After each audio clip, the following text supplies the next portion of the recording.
Ada murid pindahan baru di kelas, dia Cik. Gaya rambut lucu dengan kalung peninggalan nenek moyang. Setiap kali bocah itu pergi ke kelas, dia selalu tertidur. Buka matanya dan saatnya untuk mengakhiri sekolah.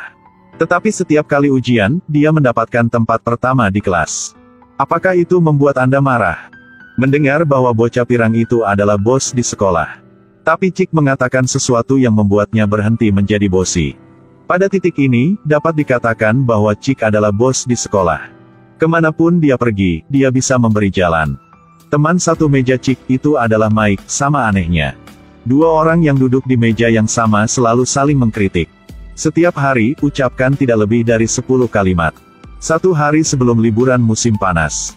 Mike baru terima barangnya di Shopee, itu jaket bomber motif bordir dragon. Dia memakainya berharap untuk menarik perhatian kecantikan kelas, Tatiana. Dan menerima undangan ke pesta ulang tahunnya. Pada waktu hanya Mike yang tersisa di kelas. Tatiana masih tidak mengatakan sepatah kata pun. Tapi jaket ini menarik perhatian Cik. Dia berpikir jaket ini so cool. Secara aktif dia meminta Mike memberikan link untuk membelinya. Tapi Mike menolak. Mengkritik Cik pasti tidak punya uang untuk membelinya. Mike tidak diundang ke pesta Tatiana, jadi dia ke rumah dan menjadi marah. Mike mau merobek lukisan yang dia sudah melukis untuk Tatiana. Akhirnya dia berhenti. Ayo liburan musim panas sudah sampai, Mike sendirian dan tidak tahu harus bermain dengan siapa. Suatu hari, Cik pergi ke rumahnya untuk menemunya. Dia berpikir bagaimana cara mendapatkan jaket keren itu. Cik bilang dia baru saja meminjam mobil ini. Dia berada di jalan yang benar, jadi datanglah ke sini. Cik mengatakan bahwa di bawah umur dewasa, tidak perlu bertanggung jawab secara pidana. Lagi pula, tidak ada pria yang bisa menolak pesona mobil. Cik juga tidak menganggap dirinya orang asing. Memasuki rumah Mike sama alaminya dengan rumahnya. Alasan mengapa dia datang ke sini hari ini. Itu karena dia berada dalam situasi yang sama dengan Mike. Keduanya sangat tidak diterima di sekolah. Juga tidak mendapat undangan ke pesta ulang tahun Tatiana. Cik melihat lukisan Tatiana dirobek sedikit. Dia sepertinya memahami sesuatu. Lalu Cik menyuruh Mike berpakaian sopan. Kalian berdua pergi ke pesta ulang tahun Tatiana. Cik mengajarkan Mike untuk mengatakan beberapa ucapan yang mendalam. Saya menyiapkan hadiah untuk Anda. Meskipun Anda tidak mengundang saya ke pesta ulang tahun Anda. Tapi aku juga tidak peduli, hanya lewat. Jadi saya membawa lukisan ini kepada Anda. Semoga Anda menyukainya. Setelah mengatakan itu, Cik muncul. Mengedipkan mata untuk memberi tanda pada Mike untuk pergi. Begitu mereka naik mobil, mereka berdua melakukan putaran mobil yang terampil seperti ini. Di bawah mata mengagumi remaja lain. Cik tekan akselerator dan pergi. Lagi pula mereka bebas juga. Dua orang berjabat tangan untuk melakukan perjalanan, hanya perlu mengambil ransel dan pergi. Mereka mengemasi barang bawaan mereka dan mulai perjalanan. Mike mengangkat tangannya yang berbentuk pistol ke arah ayahnya dan menarik pelatuknya. Hasilnya. Sebenarnya ini semua adalah ilusi Mike.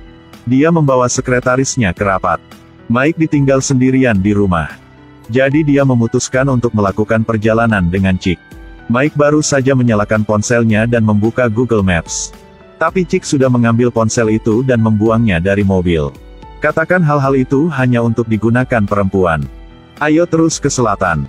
Untuk tidak minum dan mengemudi secara ilegal. Mike membuang botol minuman ketan Cik juga. Keduanya membuang barang-barang yang mereka bawa. Setelah itu, mereka hanya bisa mengandalkan satu sama lain untuk seluruh perjalanan. Tidak ada telepon, tidak ada peta, tidak ada api atau anggur. Pada akhirnya tidak ada musik sama sekali. Cik mengemudi di jalan raya. Ada sesuatu tentang teknik mengemudinya yang membuat orang berteriak.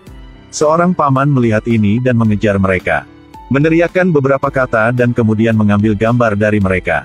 Anda masih muda, tetapi Anda mengemudikan mobil, ayo panggil polisi untuk menangkap dua bocah ini. Kalian berdua takut ditangkap polisi. Jadi mereka menghentikan mobil dan berpikir tentang bagaimana membuat diri mereka terlihat lebih seperti orang dewasa. Jika mereka tertangkap oleh polisi, mereka tidak bisa melakukan perjalanan ini lagi. Cik mengeluarkan selotip hitam dan menempelkannya di wajahnya, berpura-pura menjadi janggut. Itu adalah cara sederhana. Tapi efeknya terlihat. Di persimpangan, kalian berdua tidak tahu kemana harus pergi. Mereka mengeluarkan jam tangan dan melihat ke arah mana jarum jam menunjukkan, itu adalah selatan. Kemudian tekan akselerator untuk pergi ke arah itu. Hasilnya buntu. Cik juga orang yang berprinsip, katanya pergi ke selatan. Lalu pasti akan pergi ke selatan. Pria sejati tidak pernah mengambil jalan yang salah sebelumnya. Kalian berdua baru saja bergegas ke ladang jagung di depan mereka. Ayo main besar kali ini. Sudah datang, Anda harus menandai kedaulatan Anda. Cik memutar roda dan melukis nama mereka di ladang jagung. Untungnya kalian berdua berlari cepat. Jika mereka membiarkan paman di dekatnya melihat adegan ini, maka dua orang pasti akan mati. Dua orang menghentikan mobil di tempat kosong. Bersiaplah untuk menambahkan lebih banyak energi. Mengeluarkan kotak makanan, tetapi jangan membawa alat-alat untuk membukanya. Ada pizza tapi tidak ada oven. Cik bilang ambil korek api dan panaskan dan mereka bisa memakannya. Kedengarannya masuk akal tapi pizza tidak akan panas sampai besok. Cik dengan main-main menendang pizza itu. Jika tidak bisa makan, cari tempat untuk beristirahat. Sepertinya hari pertama telah berlalu. Keesokan harinya, ketika mereka bangun, mereka tahu bahwa hidup untuk makan. Kalian berdua hanya belum makan satu kali dan langsung lapar. Dua orang mengemudikan ke sebuah desa. Tanyakan seorang anak laki-laki untuk arah ke supermarket terdekat. Pada saat itu, ibu anak laki-laki itu memanggilnya untuk makan. Dia tahu bahwa Cik dan Mike sudah seharian tanpa makanan. Jadi dia mengundang mereka berdua pulang untuk makan malam dengan antusias. Kalian berdua tidak malu, pergi ke rumahnya dan makan dengan nyaman. Ketika mereka pergi, mereka mengambil semangka besar juga. Tepat pada waktunya mereka pergi, seorang polisi datang dan meminta untuk memeriksa identitas. Cik panik dan mengemudikan pergi yang cepat. Tapi pada saat ini, Mike belum masuk ke mobil. Polisi itu menoleh untuk melihat ke arah Mike. Mata mereka bertemu.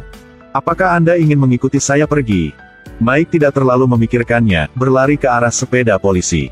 Dia dengan cepat pergi. Sama seperti itu, kalian berdua lari dari polisi. Di jalan raya, sebuah truk tiba-tiba terbalik di tengah jalan. Cik tidak punya waktu untuk menghentikan mobil, jadi dia menabrak truk. Mendengar sirene polisi, Cik terlatih-tatih dan meninggalkan tempat kejadian. Mengapa adegan ini? Ayo nonton lagi. Setelah mengambilkan sepeda, Mike tidur di bawah pohon selama 1 malam. Keesokan harinya, dia mengendarai sepedanya ke tempat kosong sebelumnya. Mungkin karena mereka berdua memiliki telepati, Cik juga mengemudi di sana pada malam hari. Dan membawakan makanan ke Mike. Kemudian mengecat ulang mobil menjadi hitam. Keduanya melanjutkan perjalanan, tetapi mobil kehabisan bensin. Mereka berpikir bagaimana meminjam mesin dari mobil orang lain. Jika mereka ingin melakukan itu, mereka harus menemukan tabung.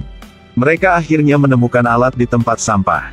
Juga bertemu Isa, dia berkeliaran sendirian. Untuk menemukan adik perempuannya. Dia tidak hanya meminta makanan. Dia juga ingin pergi dengan mereka berdua. Meskipun Isa memiliki lebih banyak pengalaman. Sudah membantu mereka meminjam besi dari mobil lain. Tapi aromanya membuat Cik tidak bisa menciumnya. Saat mereka pergi ke danau, kedua anak laki-laki itu mendorong Isa ke dalam air bersama-sama. 3 orang bermain bersama di danau. Kemudian, Cik pergi mencari makanan, dan Isa meminta Mike untuk membantunya memotong rambutnya. Dia sangat menyukai Mike. Isa membuat alasan untuk memotong rambutnya untuk melepas bajunya. Ketika dia mengetahui Mike masih kecil, Isa menjadi lebih bersemangat. Sayangnya, Cik kembali tepat pada waktunya. Untuk mencegah sesuatu, semua orang tahu itu. 3 orang pergi ke puncak gunung. Lalu ukir nama mereka di atasnya. Mereka berjanji untuk kembali 50 tahun kemudian. Saat mereka menuruni gunung, Cik dan Mike mengirim Isa pergi ke bus untuk dia pulang rumah. Sebelum pergi, dia memeluk Cik selamat tinggal. Dan menyelesaikan urusan yang belum selesai dengan Mike, itu hanya ciuman saja. 2 anak laki-laki itu melanjutkan perjalanan mereka. Saat Mike masih bingung karena tiba-tiba diliputi cinta. Cik melihat ke kaca spion. Masih bertanya-tanya mengapa begitu banyak orang datang untuk mengantar mereka pergi. Mike juga menoleh untuk melihat, para orang itu tidak datang untuk mengantar mereka pergi. Itu polisi. Cik buru-buru berbelok ke jalan kecil di depan. Dia tidak tahu kemana arahnya tapi ayo pergi. Di depan ada jembatan kayu tunggal. Cik masih menolak untuk berbalik. Tekan akselerator untuk menyeberangi jembatan itu. Tapi di tengah jembatan ada pohon yang patah. Mereka berdua harus keluar dari mobil dan memperbaiki jembatan. Cik tidak hati-hati dan terluka. Untungnya, mobil juga memiliki kotak medis. Membalut luka dengan sederhana. Chick tidak bisa lagi mengemudi, jadi tanggung jawab diserahkan kepada Mike. Satu orang mengajar, satu belajar. Keduanya melanjutkan perjalanan. Mike sedang belajar dan berlatih, mengemudi ke jalan raya, dia bertemu dengan truk pengangkut babi. Mike ingin melewati truk itu. Tapi truk itu membelok ke jalur mereka. Pengemudi ini pasti memiliki masalah mental juga. Kenapa sopir itu bercanda begitu? Kemudian truk itu terbalik di tengah jalan. Tidak ada mobil yang bisa lewat. Pada akhirnya, Mike tidak bisa mengerem tepat waktu dan menabrak truk itu. Kalian berdua duduk di antara babi, mengakhiri perjalanan ini. Segera polisi juga tiba. Karena tidak ingin ditangkap, Chick berlari dari tempat kejadian. Dia tahu betul apa yang akan terjadi jika dia tertangkap. Sebelum pergi, Mike melepas jaket bermotif naganya dan memberikannya kepada Chick. Dia akhirnya mendapatkan apa yang dia inginkan. Mike dibawa ke rumah sakit oleh polisi. Ayahnya ingin anaknya menyalahkan Chick. Tapi Mike mengatakan itu semua. Dia sudah mengemudikan di jalan raya. Dia sendiri memutuskan untuk melakukan perjalanan dengan Chick. Hari pertama ke sekolah setelah liburan, Mike diantar ke sekolah dengan mobil polisi. Polisi bertanya tentang Chick. Karena tadi malam ada mobil lain sudah menghilang. Mike tahu Chick mengiriminya isyarat. Sepertinya dia masih sangat bebas di luar. Kembali ke kelas. Tatiana mengirimi Mike selembar kertas. Dan menatapnya dengan saksama. Tapi sekarang Mike tidak peduli padanya lagi.